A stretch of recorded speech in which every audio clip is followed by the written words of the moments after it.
Hello, everybody. Welcome to another Wheel of Time Season 1 episode review. Today, we're talking about Episode 6. I'm Cody Haggard. Across the internet from me is my great friend and co-reviewer, Zach Butler. Today, we're talking about Episode 6, which I was pretty excited about. I was looking forward to. I had high expectations, and I look forward to talking about it with you, Zach. But Zach, let's start off with you.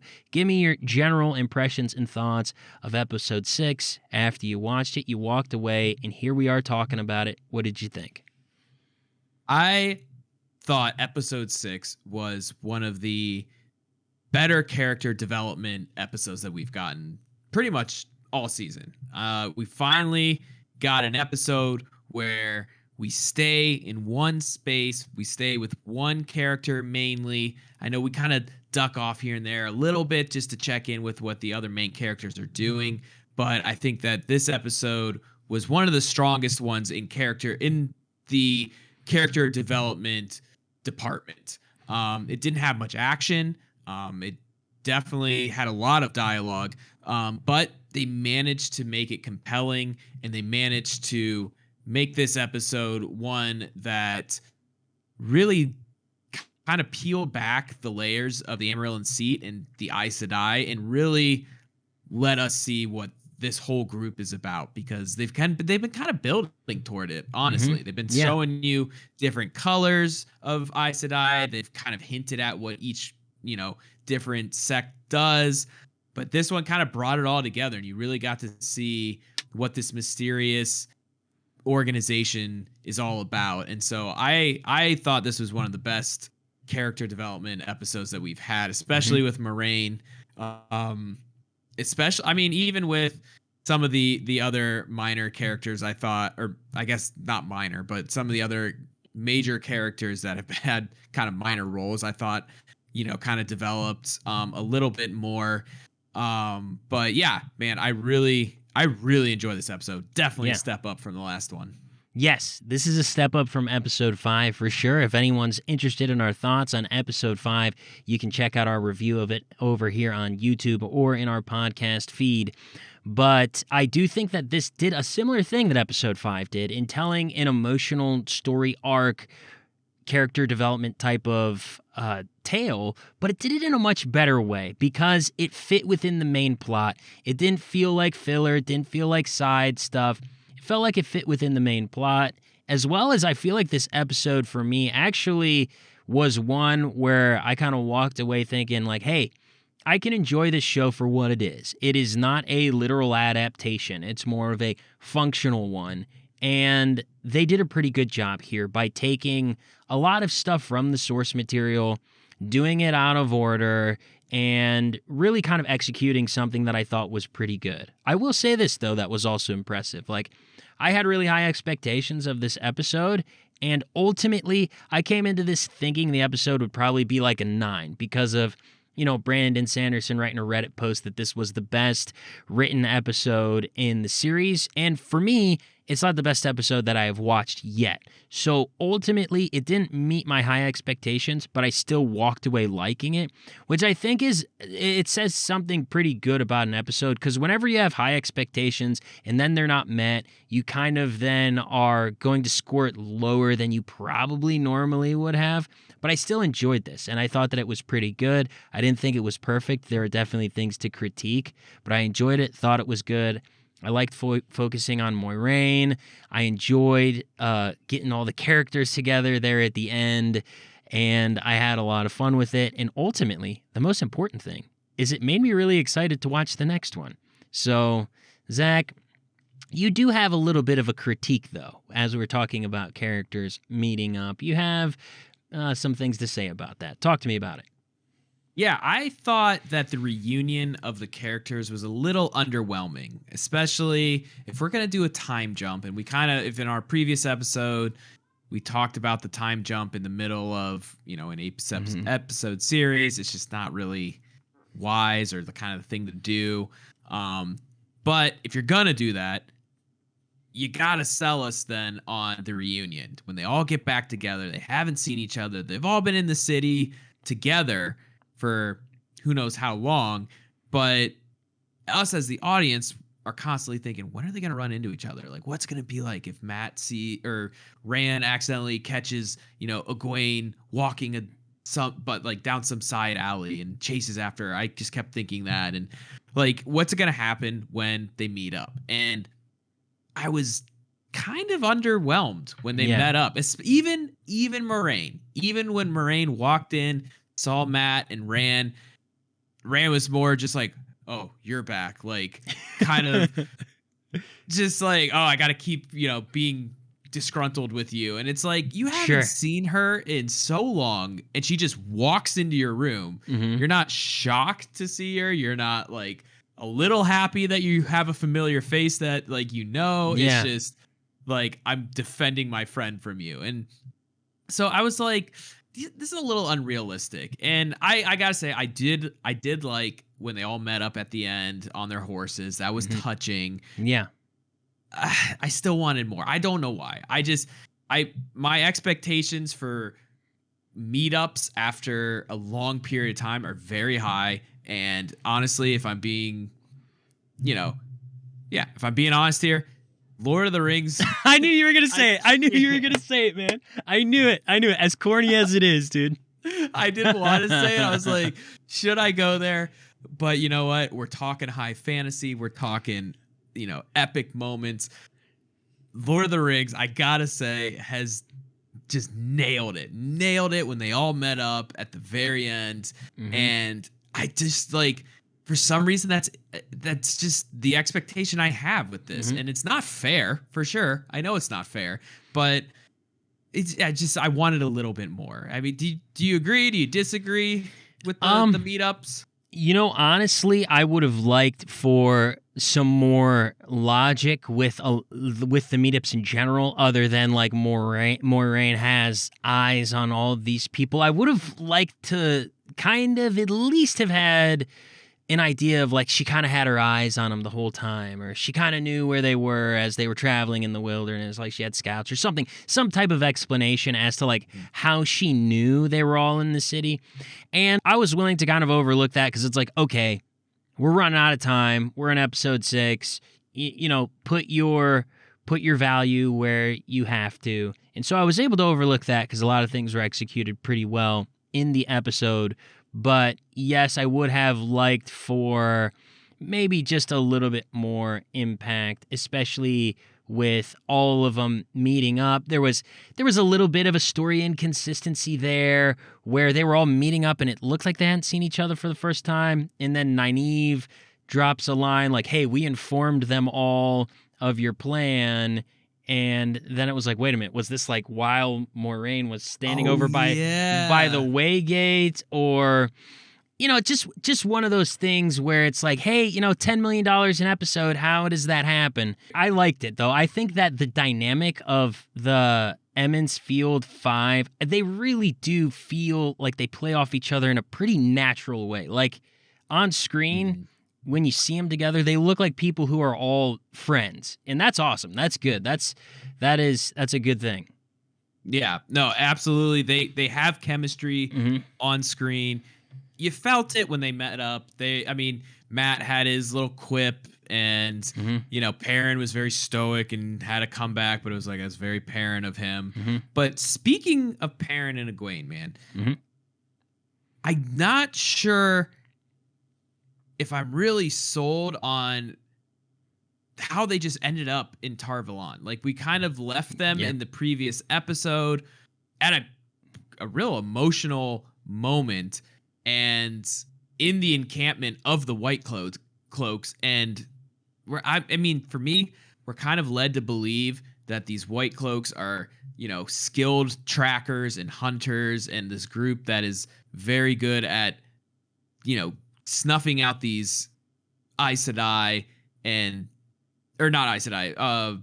They hunt Aes Sedai. Sorry, and like hunting these powerful women, and we're gonna let 2 injured people leave camp. Like, and then all of a sudden they're in Tar Valon in this episode. So we kind of just jumped massively ahead there with this plot line. And I get it, for convenience and time's sake, we have to get them all to the city. But I would have liked a little bit more with that. Maybe I'm being way too nitpicky, but when Moiraine walks in and there's Egwene and Perrin there, and you're just like, oh, okay, like they're in the city. I think it's a little nitpicky. However, though, it's something you can do in 30 seconds of screen time, right? You show Perrin and Egwene struggling through the wilderness. Maybe he's like starting to swoon because he is bleeding out, right? Like, and maybe they like stumble upon and they're like at the feet of somebody, and it's one of Moiraine's yellow Aes Sedai friends, and just then you kind of get the connection of, okay, that's how they got a big fancy room, and you could have done that on screen, but I think they just kind of wanted to have some element of surprise with this stuff, even though, right, we all saw it coming. I would guess most people did. At least I did.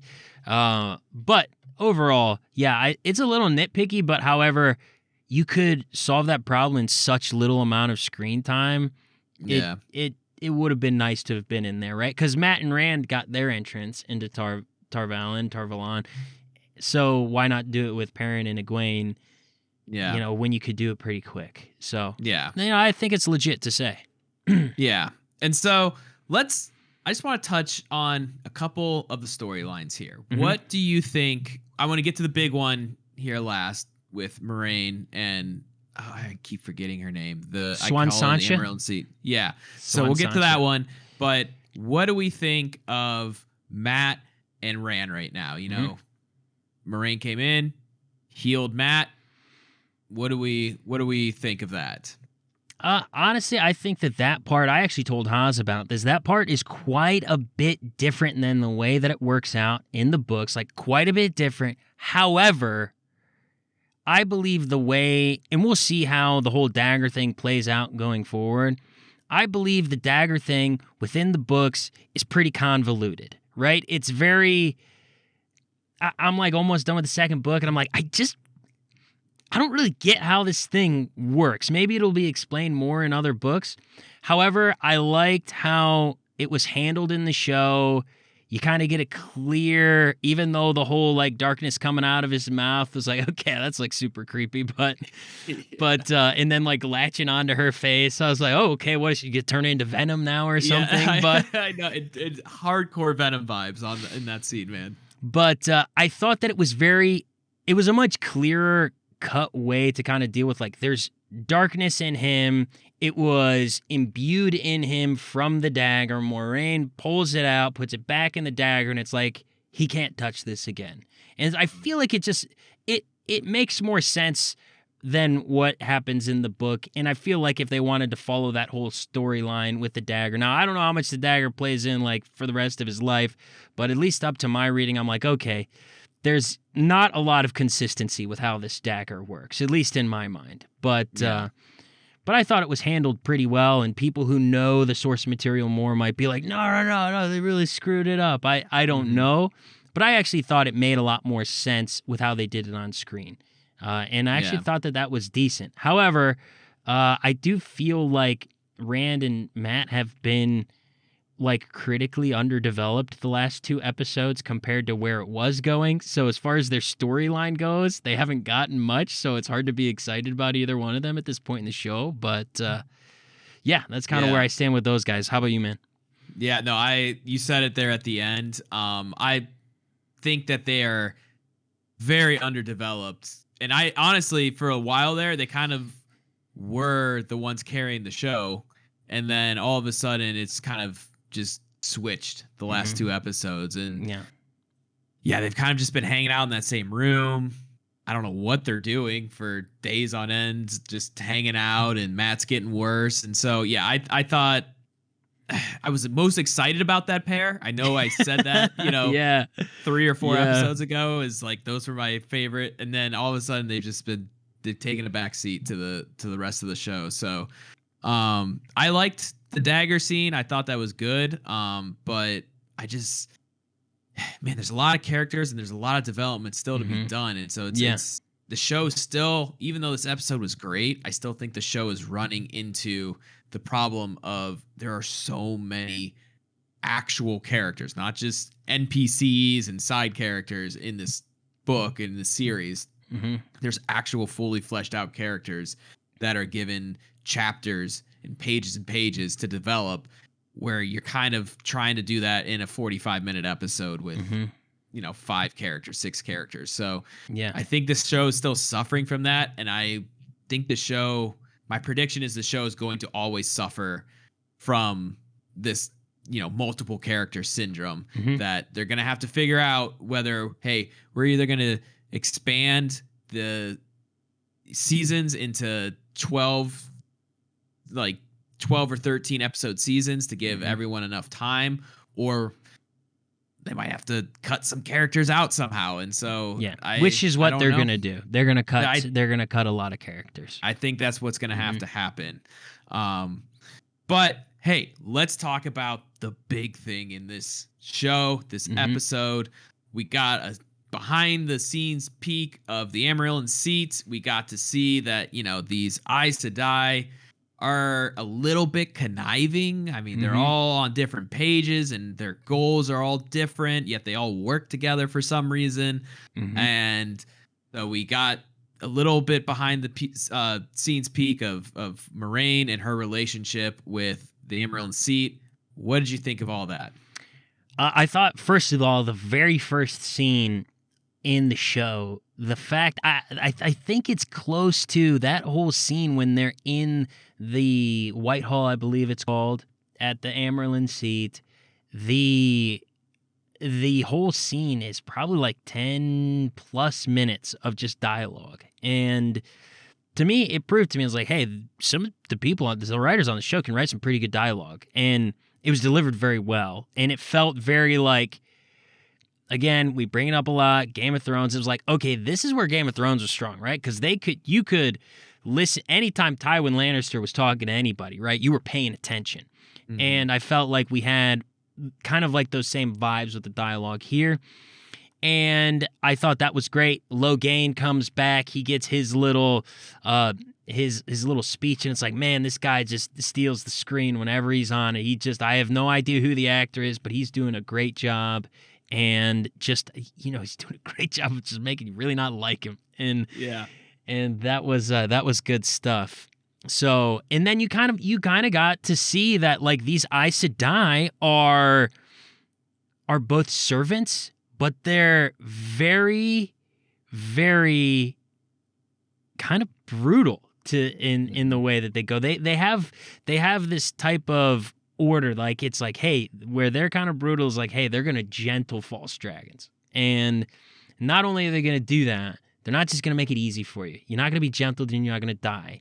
You're gonna have to pay your penance until you go so mad that you're done, right? Like, if you are going to touch the Saidin, this is your penalty. And you see that, right? And I kind of really thought that the Amarillo seat, Swan Sancha, did a great job of just portraying the character. Like, wow, this is awesome.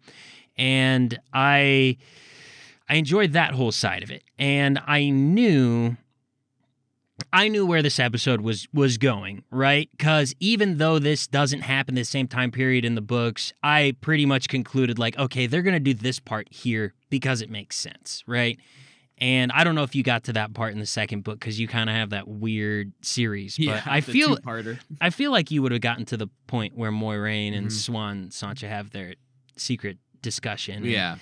And so then we got there and we found out about them. And I'm going to just throw it out there right now for everybody. I don't love forbidden romance plots, and that is another thing that's kind of outside of the source material. So we have this story where Moiraine and Swan Sancha have like this long-standing type of like secret forbidden romance for one another, and they're the two people who really, they're looking for the dragon and they want to work alongside the dragon. Like, they don't want to just gentle channelers, but they're actually looking for the dragon. They have the complete opposite mission of the Red Asha, who just want to find men who can channel and gentle them. And it's good to see that side of it. For me, I would have just have not liked it to not be from the forbidden romance angle. But hey, it's entertaining and it makes for drama, and that's what television shows need to do. And there's one more thing I want to point out about that, but I will at the very end. So what do you think about that? Yeah, I thought, honestly, I appreciated it because I thought it really showed how far and how deep these Aes Sedai are willing to go to accomplish each of their goals. And I thought kind of having the Amaryllis Seat a little bit compromised relationally with one of the like colors was I mean, I think I did know about that, not this exact scene and this exact like relationship, but from reading half of The Great Hunt, Right. half of my book that I have, I did know about their relationship. They definitely took it a step further in the show, to really, I think, drive home that point of like Moiraine is trying to do the right thing and she's trying to balance this relationship with the Amaryllis Seat. And it just kind of, like I said, it just kind of shows you how deep into it they are trying to accomplish their goals. And so for me, it was a good piece of character development. It really revealed, I think, a lot that the Aes Sedai, yeah, they're the servants. I'd use air quotes here for those just listening. I'd servants of all, but like, man, they're really just kind of doing whatever they want in order to accomplish their own version of what that means. And so to kind of compromise like the one person that is supposed to be like the mother, the ruler, the queen of all of them, I mean, it just kind of goes to show that they're not all, you know, good. And it kind of, I was telling Leah about that too. I was like, it kind of reminds me of the once again, Lord of the Rings, the wizards, where like they're supposed to be this wise council who knows what's supposed to happen and what they're supposed to do, but they're all bickering amongst each other and they can't all get on the same page. And one of them turns to the evil side. And it's kind of the same way with the Aes Sedai, is like they're supposed to be this force for good, like the greater good. Yeah. But then they're all kind of fighting amongst each other. And so I thought that scene really, that whole sequence really just drove that home. And so I really liked it. I thought it was a great piece of character development. And it shows that really powerful scene at the end of Moiraine being, you know, excommunicated or, you know, like cut off from the Aes Sedai. That scene was really powerful to me. I really liked, you know, her quoting what, you know, the Amaryllis Seat's dad said. I can't ever remember. What's her name again? Siuan Sancha. Siuan Sancha. I keep using her official title because I can't remember her name ever. But I really like that tie back to what happened at the very beginning. Yeah. So I thought that was a super powerful scene. I really enjoyed that at the end. Yeah, that's a scene that personally it struck a chord with me because I was like, it's like an episode of Lost, you know, because Lost, that was basically the structure of their episodes, doing full circle storytelling, you know, doing a flashback to develop a character, and it is coming full circle within their current situation.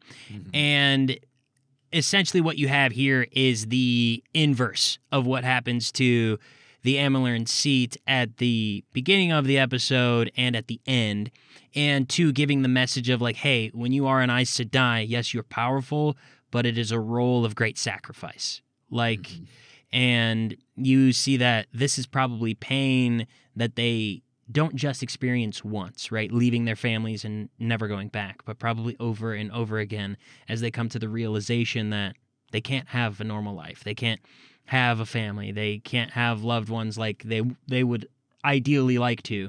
And I don't know how far the Wheel of Time goes in the books, but maybe that's something that like a new generation seeks to change within the Aes Sedai or something like that. But I don't know. We'll see. Maybe the show will try and do that. I do not know.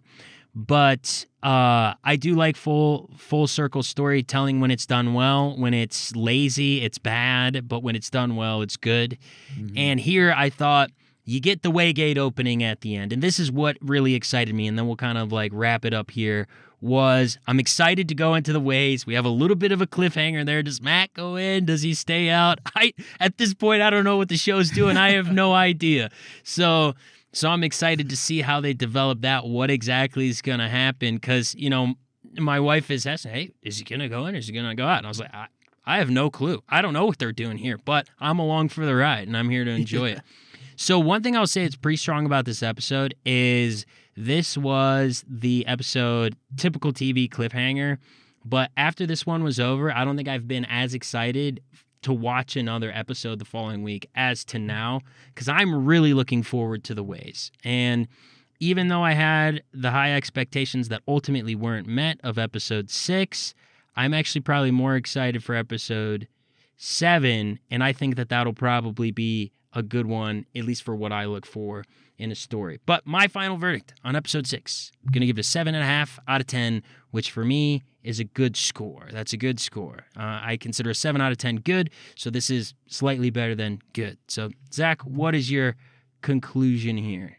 Yeah, I'm gonna give this one. I can't remember what I gave episode 4, but this is right behind episode 4. So if I gave episode 4 an 8, I'm probably gonna give this one a 7.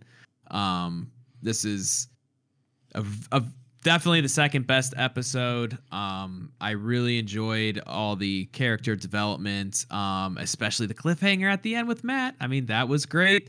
I remember I was sitting there watching it with Leah, and she's like, what if they don't go into the gate? And I was like, oh, they're all going to go in. Like, There you go, yeah. I was like, they have to. I mean, Moiraine's going to make them. And then all of a sudden they all turn around and Matt's not there. I'm like, nobody thought to just be like, hey, come on, man. What are you doing? Waiting back there. Like, no one thought to grab him. So who knows?